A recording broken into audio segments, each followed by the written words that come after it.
नमस्कार साथियों, मैं आज आपको गोंडी भाषा के मानकीकरण के संदर्भ में बता रहा हूँ। गोंडी भाषा विश्व की और खासकर भारत की सबसे प्राचीन भाषा में से एक है। आज़ादी के बाद से राजनीतिक कारणों से आदिवासी खासकर गोंडी भाषा का ह्रास तेज़ी से हुआ है। इसको बचाने के लिए 2014 से प्रबुद्ध लोगों के माध्यम से इसके संरक्षण और मानकीकरण का काम शुरू हुआ है। गोंडी भाषा देश के 6 राज्यों में अभी भी बोली जाती है, जिसमें उड़ीसा, आंध्र प्रदेश, तेलंगाना, महाराष्ट्र, मध्य प्रदेश और छत्तीसगढ़ प्रमुख है। मैं आपको बताना चाहता हूँ कि इसी सिलसिले में छत्तीसगढ़ राज्य में 15 मार्च से 31 मार्च के बीच 5 कार्यशालाओं का आयोजन हुआ और इसमें 10,000 शब्दों के संकलन का लक्ष्य रखा गया है। अभी हम लोगों ने समस्त प्रबुद्ध लोगों के माध्यम से 7,000 शब्दों का संकलन कर लिया है और यही इस कार्यक्रम की सबसे बड़ी उपलब्धि है और लोग आगे आ रहे हैं और ऐसी ही भाषाओं के संरक्षण में लोग अपना योगदान दे रहे हैं। आपका बहुत बहुत धन्यवाद। मुख्य रूप से बस्तर क्षेत्र के लिए गोंडी जो संपर्क भाषा है उसके लिए करने की योजना थी। इसमें बहुत सारे टीचर्स हैं जो हमारे शिक्षक हैं, अभी गोंडी तो जानते हैं पर कोई प्रमाणित उनके पास लैंग्वेज नहीं, भाषा वो लिखने की वर्ण लिपि नहीं। जब तक लिपि नहीं होगा तो सही ढंग से उसको नहीं कर पाएंगे। इस उद्देश्य को लेके एक संक्षिप्त प्रयास किया गया कि इस साल थोड़ा सा हमारे पास कम था। एक दिन चौधरी जी से एयरपोर्ट में कहीं मुलाकात हुई, हम भाषा की उस पर वर्कशॉप जा रहे थे, तो हम लोग कुछ करते हैं तो थोड़ा संक्षिप्त समय में छोटा सा प्रयास है, लेकिन ये छोटा सा प्रयास भी हमारे लिए एक नींव का पत्थर साबित होगा, क्योंकि लगभग 3,000 वर्ड पहले तैयार किया गया था। आज की तारीख में लगभग 7,500 शब्दों का चिन्हांकन यहाँ किया गया है। तो मुझे यह कहते हुए अत्यंत हर्ष है कि पड़ोसी राज्य महाराष्ट्र, उड़ीसा, मध्य प्रदेश और तेलंगाना, लगभग छत्तीसगढ़ के साथ 6 राज्य की प्रतिभागी में भाग लिया है और अलग अलग क्षेत्र में गोंडी अलग अलग तरीके से बोली जाती है। यदि इसको सबको मिला के हम ऐसा कोई प्रमाणित भाषा बनाते हैं तो वर्ड्स बनाते हैं, तो हमारे राज्य के जो बच्चे हैं करोड़ों की संख्या में बोलने वाले हैं।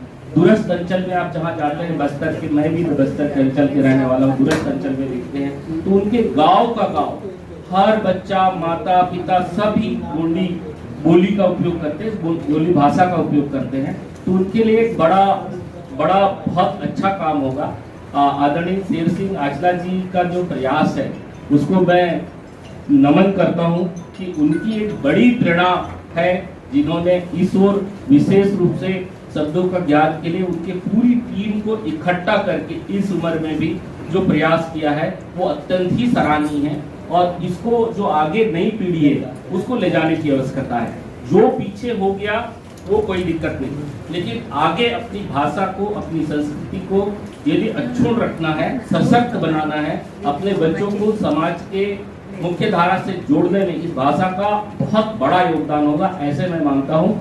और पूरी टीम, चौधरी जी, उनका टीम जो 15-20 लोग, 25 लोगों की टीम था, इन लोगों ने 5 दिन यथक प्रयास किया है और कुछ नया शब्द जोड़ के रखा है। इसके लिए मैं समग्र शिक्षा, स्कूल शिक्षा विभाग की ओर से आप सबका आभार व्यक्त करता हूँ। हमारे बीच आज जितने महान लोग आए हैं इन सभी का मैं अभिनंदन करता हूँ कि आप लोगों के आने से हमारे जो भाषा के लिए हम लोग जो काम कर रहे हैं उसके लिए एक नई शक्ति मिलेगी, नई दिशा मिलेगा और हम इसको ठीक रूप से तैयार करने के लिए समाज के प्रत्येक वर्ग, महिलाएं, माताएं, बहनें, जो गांव के युवक युवतियां हैं जो दिन प्रतिदिन इस भाषा का उपयोग करते हैं, उनको जोड़ना चाहते हैं। हम 2 दिन पहले वर्कशॉप में आए थे तो हम लोग यही बात कर रहे थे, जितना नीचे स्तर के लोगों को जोड़ेंगे उतना ज्यादा अधिक संख्या में हमारे पास भाषा की जो वर्ड की होती है, वर्णमाला की संख्या इकट्ठा होती जाएगी। जब ज्यादा से ज्यादा वर्ड्स इकट्ठा होंगे, आज 7,000 में हो सकता है हम अप्रैल में और करने वाले हैं, अप्रैल और मई में। अप्रैल मई में आते आते हमारा 10,000 का लक्ष्य वो प्राप्त हो जाएगा, ऐसा हम उम्मीद करते हैं। आप लोगों ने बहुत अच्छा काम किया है। पूरे राज्य के जो प्रतिभागी आए हैं उनको मैं सबको नमन करता हूँ, प्रणाम करता हूँ और सभी अतिथियों का बहुत बहुत धन्यवाद करता हूँ कि हमको एक छोटे से कार्यक्रम को सफल देने के लिए जो समाज के प्रभुत्व वर्ग के लोग उपस्थित हुए हैं, इनका भी बहुत बहुत धन्यवाद करता हूँ। जय हिंद, जय भारत, जय छत्तीसगढ़, जय सेवा। निरंतर सहयोग करते रहेंगे, प्रयास करते रहेंगे। सबको जय जवान। और समाज में एक बात उठती है, समाज में यदि किसी का दंड और जुर्माना होता है, आपको पैसे की जरूरत नहीं है। मैं साफ बता देना चाहती हूँ, यदि समाज के जो सामाजिक लोग दंड और जुर्माना रखती है, किसी से भीख मांगने की जरूरत नहीं है। उस समाज के दंड और जुर्माना से आप गोड़ी परंपरा में आगे बढ़ाएं, ये हमारे कर्तव्य और दायित्व बनता है। कई पैसे मिलते हैं गौड़ समाज में, आपके सरगुजा एरिया में वो उधर का ढर्रा अलग चलता है, आपके नगरी का अलग चलता है। दुर्ग जिला में है हमारा 7 देव और 6 देव। हमारे रीति रिवाज में संधान होते हैं, इस पे आपने किसी ने गौर नहीं किया होगा। वट्टी और सोरी शादी होते हैं, नेता में वट्टी शादी होते हैं, इसको कौन दूर करेगा? एक जाति एक धर्म की बात करते हैं तो इस परंपरा को भी एक रीति रिवाज के अनुसार चलना चाहिए। मुझे कहने में कोई डर नहीं है वेदवती, हमारे समाज की बुराई है, इस बुराई को हमको दूर करना होगा। और गौड़ी धर्म में हमारे जाति को आगे बढ़ाना है तो हमको पूरा सहयोग करना ही होगा।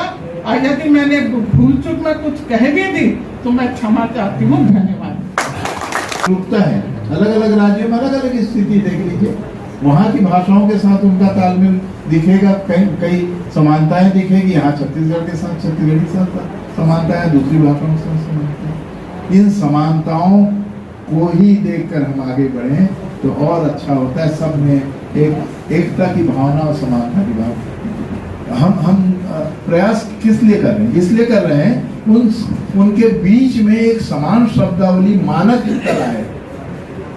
इसका कॉन्सेप्ट एक इस रूप में देख लीजिए, मानक हिंदी कहते हैं। मानक हिंदी क्या है? वो एक अवधारणा है, कॉन्सेप्ट है, वही स्वरूप लेता गया धीरे धीरे। नहीं तो ये मानक हिंदी कुछ नहीं थी, तमाम बोलियां थी, बोलचाल की भाषा। अवधी है, बघेली है, छत्तीसगढ़ी है, ये तमाम जो भाषाएं हैं वो हमारी 22 प्रकार की 24 प्रकार की गिनाते रहे। वो हिंदी की तमाम बोलियां कहलाई, लेकिन जब पठन पाठन कोई काम होता है लिखित स्वरूप में जो दिखता है वो किसमें है? मानक हिंदी में।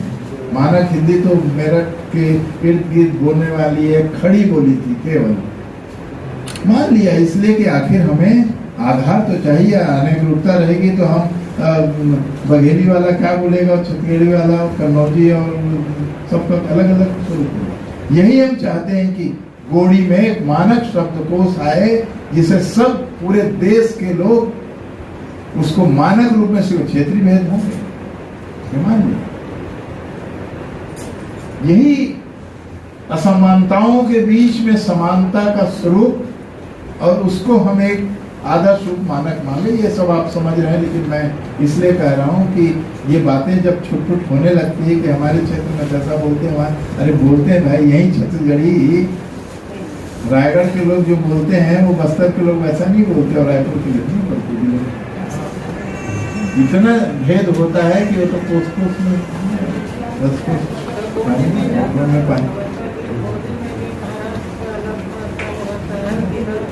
महाराष्ट्र का अलग है, कर्नाटक का अलग दिखता है, मध्य प्रदेश का अलग दिखता है, आंध्रा का अलग स्वरूप। मान लिया उसी के बीच में ही तो हमें अगर एक आदर्श पुस्तक निकालनी है, मैं तो कहता हूँ विश्वविद्यालय बोलें, जर्मन फ्रेंच बोलें। इसलिए मैंने आपसे पूछा कि मैं छत्तीसगढ़ी बोलूं कि हिंदी में जो सब माड़वी मुड़ेमा अल्लूरी सीताराम उसके पिताजी जिला से हैं, आंध्र प्रदेश से हैं। उनसे भी अनुरोध है कि आए और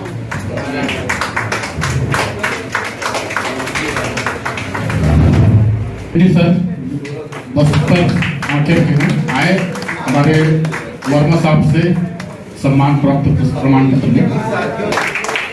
अजय मरकाम उड़ीसा से हैं, आए और ये सम्मान प्राप्त करें हमारे कुलपति महोदय से।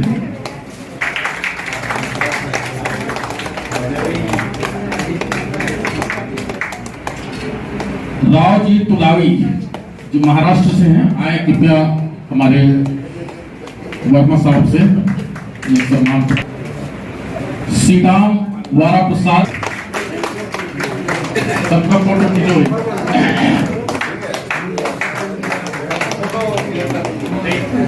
महेंद्र कुमरे जी है, चंद्र सुधार लेंगे।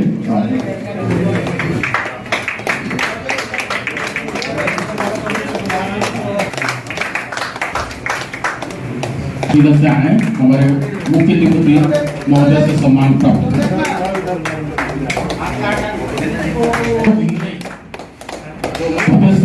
उधर से सम्मान प्राप्त करें।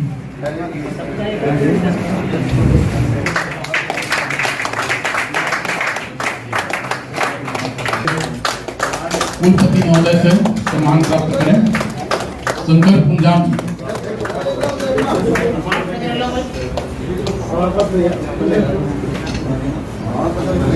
ये तो बात ये ले नाम ये बात